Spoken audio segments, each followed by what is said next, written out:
Sino talagang biktima? Ano, di ba sinabi ko? Magaling to, nauna siyang... One lang ang wax, hindi pwede lipat-lipat. Pinapapila ka si kuya. Inano ka nga? Anong ginawa niya sa'yo? Pinatay mo yung TV. Nagbubusit po siya. Ba't nga kasi nagbubusit?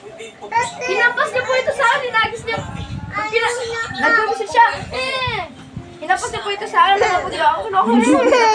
Lampas mo pala eh. Kinuha niya yung mga binato niya doon sa pintuan. Binato mo yun, no? Oo, ano ginawa ko? Pinakatagal yung battery. Ayaw mo daw magkapag-usap sa kanya. Sinasabi ko, pili ka na nga kasi baka sa nagbubusit ka bigla.